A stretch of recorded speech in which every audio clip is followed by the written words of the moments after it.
सगुन physics classes में तो कुछ कारणवश एक दो दिन क्लास नहीं हो पाई, तो उसी के बाद हम स्टार्ट करेंगे जहाँ से हमारी क्लासेस चल रही थी सीक्वेंस में ही चलेंगी। तो आज हम बात कर रहे हैं इंटर के बहुत ही महत्वपूर्ण टॉपिक एलसीआर परिपथ के बारे में, जहाँ से बोर्ड एग्जामिनेशन या अदर एग्जामिनेशन में अक्सर कुछ ना कुछ आपसे कुछ क्वेश्चन अवश्य पूछता है, ठीक है ना। तो आज हम बात करेंगे एलसीआर परिपथ। एलसीआर परिपथ क्या होता है, सबसे पहले इसके बारे में बात करेंगे और कुछ इससे जुड़ी महत्वपूर्ण बातें, है ना। तो अगर आपसे पूछा जाए कि एलसीआर परिपथ क्या होता है, तो हम कह सकते हैं कि एक ऐसा सर्किट जिसमें एल मतलब प्रेरक, सी मतलब धारिता और आर मतलब प्रतिरोध लगा हो। मतलब एक ऐसा सर्किट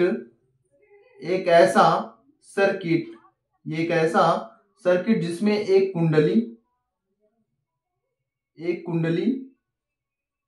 और एक संधारित्र और एक प्रतिरोध यानी रेजिस्टेंस लगा हो। क्लियर बात है। इस प्रकार के सर्किट को ये प्रत्यावर्ती उल्टता है V बराबर V0 साइन ओमेगा टी। तो यह एक ऐसा सर्किट है जिसमें ये प्रेरक लगा है यानी कुंडली लगी, ये संधारित्र यानी संधारित्र लगा है और यहां पर एक प्रतिरोध लगा है। इसका जो स्वप्रेरण गुणांक है वो L है, इसकी धारिता C है और इसे हम रेजिस्टेंस यानी R कहते हैं। तो इस प्रकार आपका बनता है एलसीआर परिपथ। तो सबसे पहले हम यहां पर बात करेंगे L परिपथ के बारे में, फिर बात करेंगे C परिपथ के बारे में और फिर हम बात करेंगे R परिपथ। तो बेटा जब R परिपथ की बात करते हैं, R परिपथ थोड़ा सा इसको जान लें। R परिपथ, जब हम R परिपथ के बारे में बात करते हैं तो R परिपथ में धारा, मान लेते हैं ये धारा है, और विभव यानी वोल्टता, धारा और वोल्टता के मध्य कोई कालांतर नहीं होता। मतलब V और I के मध्य कोई कालांतर नहीं होता। किस सर्किट की बात कर रहे हैं बेटा? R सर्किट की बात कर रहे हैं। लेकिन अगर हम बात करेंगे C सर्किट की, C परिपथ, तो अगर हम C परिपथ की बात करेंगे तो C परिपथ में आपकी धारा आगे होती है और वोल्टता पीछे होती है। तो हम कह सकते हैं कि अगर यहां पे हम लिख दें ऐसे, यहां पे अगर हम बात करें V की, तो V से धारा क्या होगी बेटा? यहां पे देखिए V से जो धारा है वो धारा क्या होती है, देखिए इसको थोड़ा सा ऐसे समझ लें। V या ऐसे कह सकते हैं कि धारा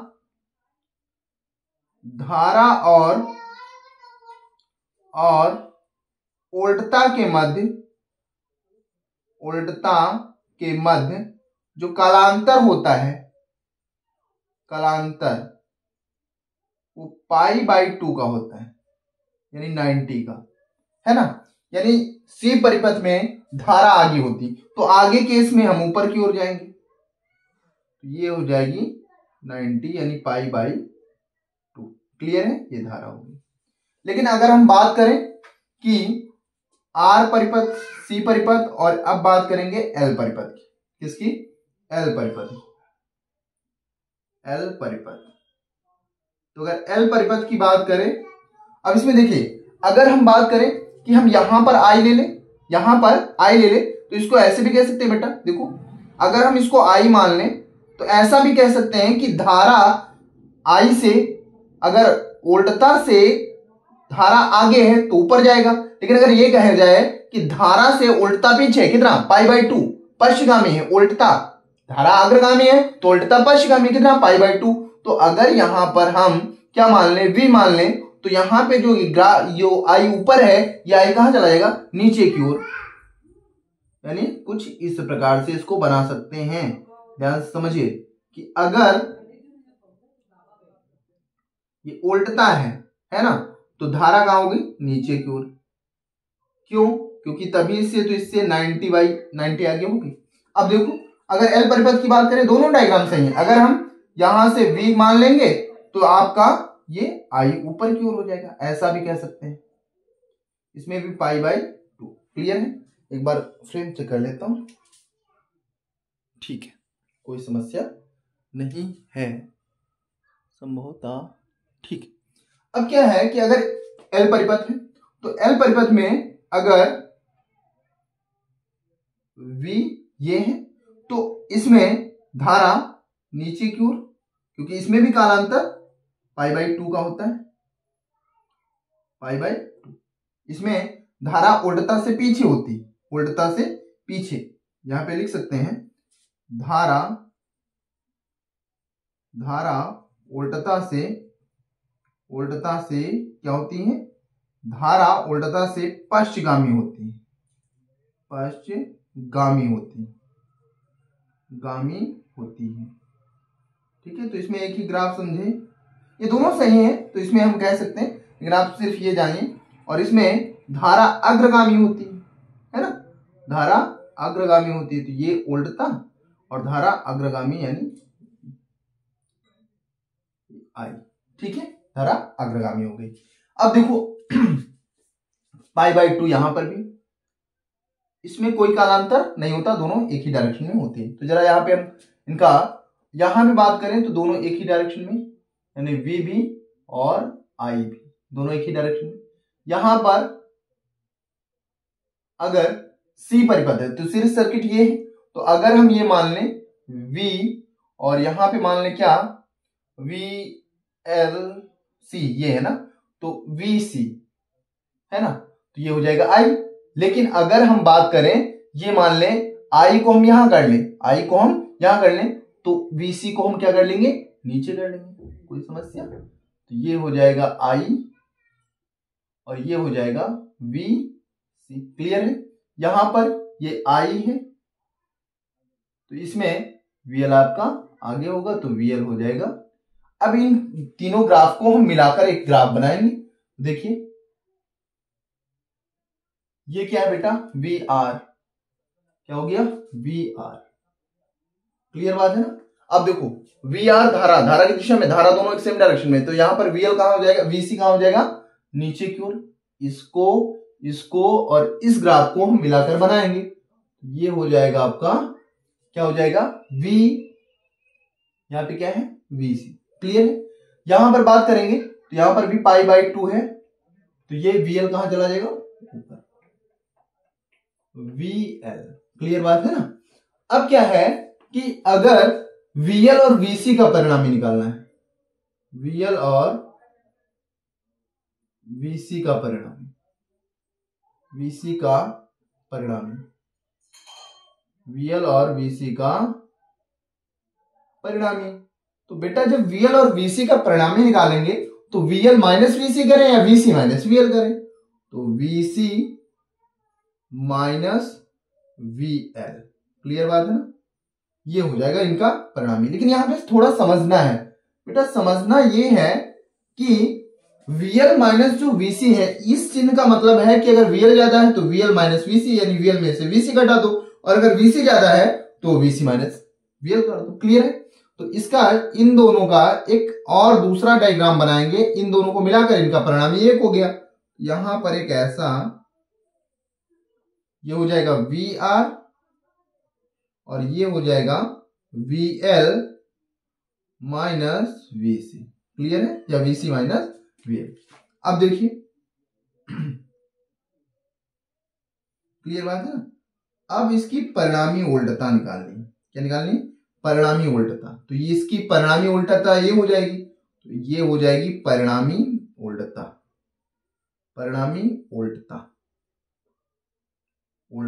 और परिणामी उल्टता निकालने के लिए जो फार्मूला है बेटा, तो आपको ये दिख रहा है, ये समकोण त्रिभुज है। ये जो इधर वाला पार्ट है, ये यहां से यहां तक, इसको हम नाम दे दें A, B और C। तो परिणामी उल्टता ये निकालना है, और ये है VL माइनस VC, और ये है VR, ये नीचे की ओर क्या है, VR। तो क्या करेंगे, पाइथागोरस थ्योरम लगा देंगे। तो हम कह सकते हैं कि परिणामी वोल्टता V बराबर देखिए यहाँ पे क्या है, वी आर स्क्वायर, यहाँ पे V स्क्वायर, ये क्या हो जाएगा ना यहां से यहां तक, और ये यानी VL माइनस VC का whole of square. Clear, VL minus VC का होल ऑफ स्क्वायर। अब देखो यहां पर अगर चाहे तो स्क्वायर हटा दे, तो V बराबर हो गया under root VR square plus VL minus VC, ये ऐसा साइन लगाएंगे का होल ऑफ स्क्वायर। तो ये आपका एक फार्मूला हो गया परिणामी वोल्टता का। क्या हो गया बेटा, परिणामी वोल्टता। अब क्या है कि इस परिपथ में हमको प्रतिबाधा भी निकालनी होती है। प्रतिबाधा मतलब होता है कि आपको निकालना है इसकी प्रतिबाधा Z। क्या निकालना है बेटा, Z निकालना है, क्योंकि एलसीआर परिपथ में जो प्रतिबाधा है, प्रतिबाधा का मतलब होता है प्रतिरोध, और हमको प्रतिरोध निकालने के लिए एक प्रकार से हम Z निकालते हैं। तो Z कैसे निकालेंगे इसके बारे में हम बात करेंगे, ठीक है ना। चलिए बात करते हैं, सब सही है, ठीक है। तो अब हम इसकी प्रतिबाधा निकालेंगे, और प्रतिबाधा निकालने के लिए बेटा क्या है ना कि यहां पर आपको पता होना चाहिए कि जैसे प्रतिबाधा तो बात करेंगे, तो अगर हमें निकालना है V बराबर होता है IR, क्या होता है IR, लेकिन R नहीं लिखेंगे क्योंकि हमको प्रतिबाधा निकालना है। तो हमने कहा V बराबर हम लिख सकते हैं I इंटू Z। क्या लिख सकते हैं, I इंटू Z। जैसे VR की जगह हम लिख सकते हैं I इंटू R। क्यों, अब देखिए I तो सब में सेम, इसमें भी I, इसमें भी I। क्लियर है, जो VL है VL के स्थान पे रख सकते हैं I, धारा तो वही रहेगी। और L परिपथ के लिए जो प्रतिबाधा है उसको हम लिख सकते हैं X, मतलब प्रतिबाधा, और किस सर्किट के लिए L यानी XL, ठीक है। यहां पर जो C परिपथ है उसके लिए हम बात करेंगे VC बराबर I X C। ये वैल्यू पुट कर देंगे, यहां ये वैल्यू हम पुट करेंगे, तो V बराबर रखेंगे I इंटू Z। क्लियर है, अंडर रूट यहां पे VR की जगह लिखेंगे I R। क्या लिखेंगे, I R का होल ऑफ स्क्वायर है तो होल स्क्वायर हो जाएगा, प्लस यहां पे VL का लिखेंगे I XL I XC का होल ऑफ स्क्वायर। क्लियर है, अब हम क्या करेंगे, इसमें I स्क्वायर कॉमन ले सकते हैं। I स्क्वायर हम क्या करेंगे, कॉमन ले लेंगे, Z under root I square common हो जाएगा, ये हो जाएगा R स्क्वायर प्लस यहां से I स्क्वायर बाहर निकल गया तो बचेगा क्या, XL माइनस XC का होल ऑफ स्क्वायर। अब देखो I स्क्वायर का होल रूट है ना बेटा, तो I निकाल सकते हैं बाहर, तो I Z बराबर I under root R square plus XL minus XC का होल ऑफ स्क्वायर। I से I कैंसिल हो गया, तो Z बराबर जो फाइनली आएगा, Z बराबर वह under root R square plus XL minus XC का होल ऑफ स्क्वायर। तो ये हो गई एलसीआर परिपथ की प्रतिबाधा। ये है आपकी एलसीआर परिपथ की प्रतिबाधा हो गई, ठीक है ना। तो एलसीआर परिपथ की जो प्रतिबाधा आई वो Z बराबर हो गई under root R square XL minus XC। XL L का मतलब है बेटा आपके L परिपथ की प्रतिबाधा, और XC का मतलब है C परिपथ की प्रतिबाधा। तो ऐसे आप इसको याद कर सकते हैं। अब इसमें हमें कालांतर वगैरह निकालना रहता है कि इसका एलसीआर परिपथ का कालांतर कितना होगा। तो कालांतर निकालने के लिए हमको निकालना पड़ता है tan फाई। क्या निकालना पड़ता है, tan फाई, और tan फाई बराबर होता है, तो यहाँ पे हम क्या करें, इसको हम हटाकर बता रहे हैं आपको, चलिए देखते हैं। तो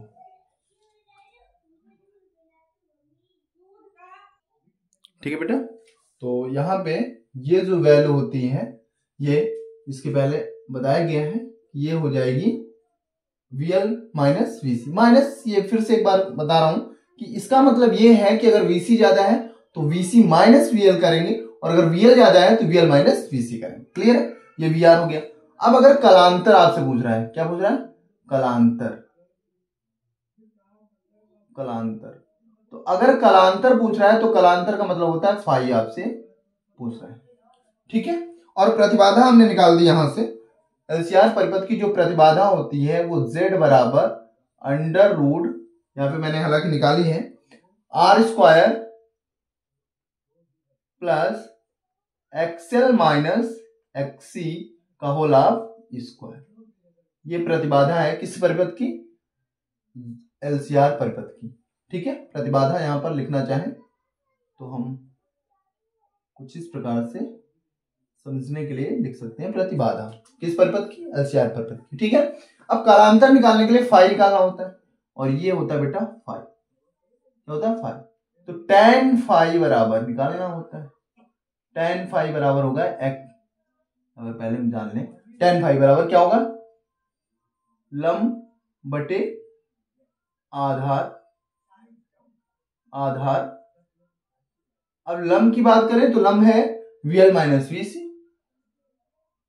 VL माइनस VC, क्लियर है ना? VL माइनस VC है, और जो आधार है, बेस है, वो अपान में VR है, क्लियर है? तो tan फाई का एक फार्मूला हो गया VL माइनस VC और अपान में VR, ये tan फाई का फार्मूला हो गया, क्लियर है?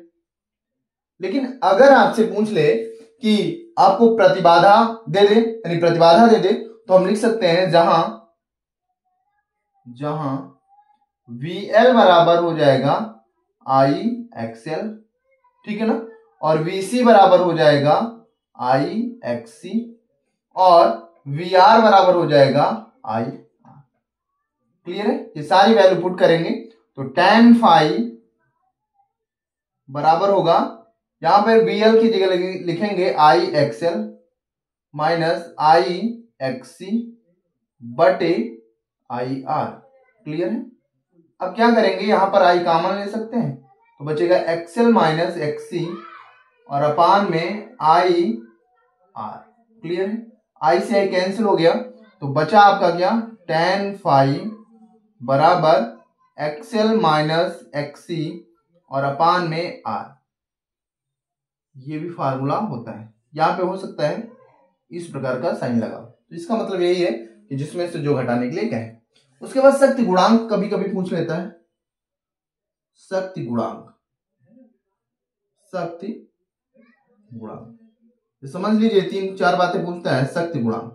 तो जब शक्ति गुणांक पूछेगा तो हम लिखेंगे cos फाई, क्या लिखेंगे? cos फाई, और cos फाई बराबर होगा क्या?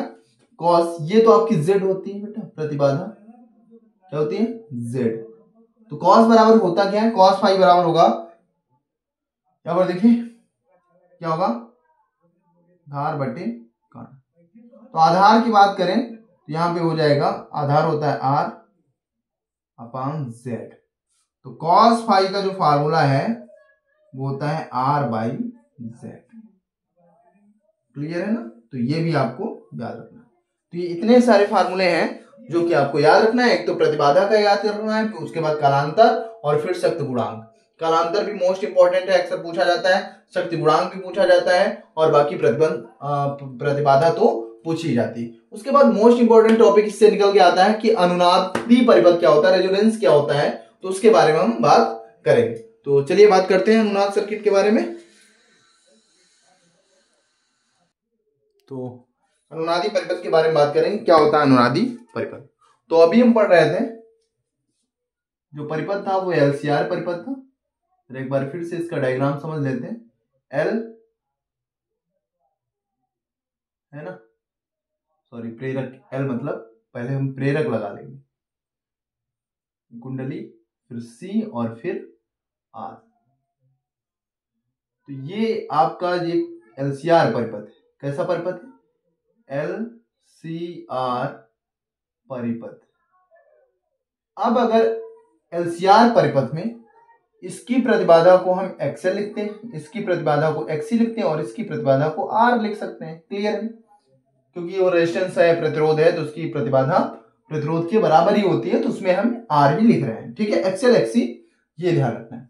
तो अगर कोई सर्किट है जिसमें एक्सएल बराबर है एक्सी के, एक्सएल बराबर है एक्सी के, मतलब ये कि अगर आपसे कह दिया जाए कि अनुनादी सर्किट क्या है, अनुनादी परिपथ क्या है, तो हम कह सकते हैं ऐसा एलसीआर परिपथ, ऐसा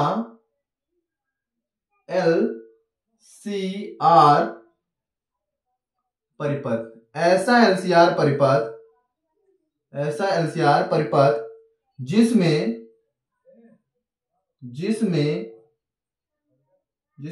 प्रेरकी प्रतिघात है ना, या आप ऐसे लिख सकते हैं प्रेरकी मतलब एक्सएल, प्रेरकी प्रति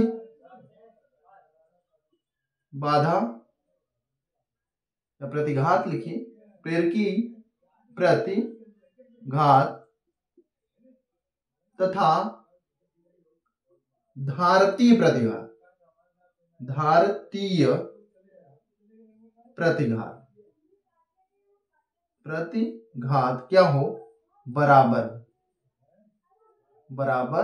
हो, तो उसे क्या कहते हैं बेटा, तो उसे अनुनादी सर्किट कहते हैं। क्या कहते हैं? अनुनादी सर्किट कहते हैं, अनुनादी परिपथ कहते हैं, परिपथ कहते हैं। क्लियर है? बस इतना याद रखना। मतलब एक ऐसा सर्किट जिसमें एक्सएल और एक्सी दोनों बराबर हो उसे हम अनुनादी परिपथ कहते हैं। सिंपल सी बात है। अब देखिए यहां पर इतना समझने के बाद इसके बाद पूछता है अनुनादी परिपथ की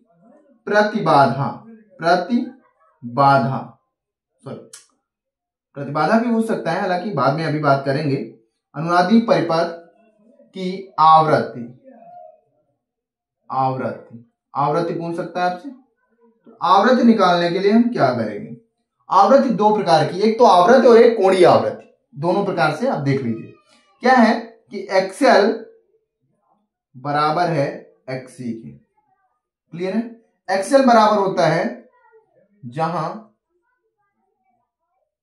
है ना, एक्सी बराबर होता है 1/c ओमेगा और एक्सएल बराबर होता है एल ओमेगा, क्लियर है? तो हम रखेंगे यहां पर एल ओमेगा बराबर 1/c ओमेगा, क्रॉस मल्टीप्लाई करेंगे तो ये हो जाएगा LC ओमेगा स्क्वायर बाई 1। ठीक है, अब क्या करेंगे, यहां से अगर वैल्यू निकालें तो देखिए यहां पे हो जाएगा ओमेगा स्क्वायर बराबर 1/LC और ओमेगा का स्क्वायर हटाएंगे तो यहां पे लगा देंगे रूट, तो अंडर रूट 1/LC। अब 1 का तो वर्गमूल निकल आएगा भैया, तो ये हो जाएगा 1/√LC। तो ये हो गई। अब ये जो ओमेगा है ना, ये कोणीय आवृत्ति, तो अगर आपसे कोणीय आवृत्ति पूछ रहा है, ठीक है, तो आप तुरंत ये सॉल्व कर लेंगे। क्लियर है? अगर कोणीय आवृत्ति पूछ रहा है तो ओमेगा बराबर 1/√LC। ठीक है, अब देखिए सही है, ऐसा तो नहीं कुछ कट रहा हो। हाँ सही है। चलिए अब अगर मान लो आपसे आवृत्ति पूछ रहा है, क्या पूछ रहा है? आवृत्ति। तो आवृत्ति के लिए ओमेगा बराबर 2π f रखेंगे। f जो है फ्रीक्वेंसी अर्थात आवृत्ति, तो देखो तो 2πf बराबर 1/√LC। हमने ओमेगा की जगह 2πf रख दिया, तो f बराबर 1/2π√LC, तो ये आपका एक फार्मूला हो गया एक ही। उसके बाद ये पूछता है कि अनुनादी सर्किट के गुण। तो अनुनादी सर्किट के कुछ गुण हैं, वो लिख लीजिए। सबसे पहले अनुनादी सर्किट में जो धारा का मैक्सिमम मान प्राप्त होता है, मतलब ये कि अनुनादी सर्किट से धारा का यानी आई धारा का कौन सा मान प्राप्त होगा बेटा? धारा का महत्तम मान होगा, धारा का इसमें महत्तम मान प्राप्त होगा। महत्तम मान प्राप्त होगा। क्लियर बात है। इसमें सेकंड कि इसकी जो प्रतिबाधा है, अगर कोई अनुनादी सर्किट है तो एलसीआर तो होगा, एलसीआर परिपथ की प्रतिबाधा जेड होती है, तो एलसीआर परिपथ की जो प्रतिबाधा जेड है वो आर के बराबर होगी। मतलब कुछ नहीं, अगर कोई एलसीआर परिपथ है और उसकी फिर प्रतिबाधा पूछ ले तो जितना उसमें रेजिस्टेंस लगा होगा, जितना प्रतिरोध लगा होगा, वही उसकी हो जाएगी प्रतिबाधा। क्लियर है ना। उसके बाद इसकी नंबर 3, तीसरे नंबर पे हम ये बात कह सकते हैं कि इसकी फ्रीक्वेंसी जो है वो f बराबर 1/2 पाई अंडर रूट LC होता है। क्लियर है ना, कोई समस्या। और फिर लास्ट पॉइंट इसमें ये भी कह सकते हैं बेटा कि इसमें XL और XC वो बराबर होंगे। मतलब ये ऐसा सर्किट जिसमें धारा का महत्तम मान प्राप्त हो, जिसकी प्रतिबाधा R के बराबर हो और जिसका प्रेरकी प्रतिघात हमेशा धारती प्रतिघात के क्या होगा, बराबर होगा, तो ऐसे सर्किट हम कहते हैं अनुनादी सर्किट। और अनुनादी सर्किट के लिए जो फ्रीक्वेंसी है F बराबर होती है 1/2 पाई अंडर रूट LC, और कोणीय जो आवृत्ति है वो ओमेगा बराबर 1 अंडर रूट LC होती है। ठीक है, तो आज की क्लास बस यहीं तक, मिलते हैं नेक्स्ट क्लास में। और जिन लोगों ने अभी तक हमारे चैनल को सब्सक्राइब नहीं किया है, प्लीज प्लीज प्लीज चैनल को सब्सक्राइब करें, वीडियो को लाइक करें और ज्यादा से ज्यादा लोगों तक शेयर करें। क्लास में बने रहने के लिए बहुत बहुत धन्यवाद।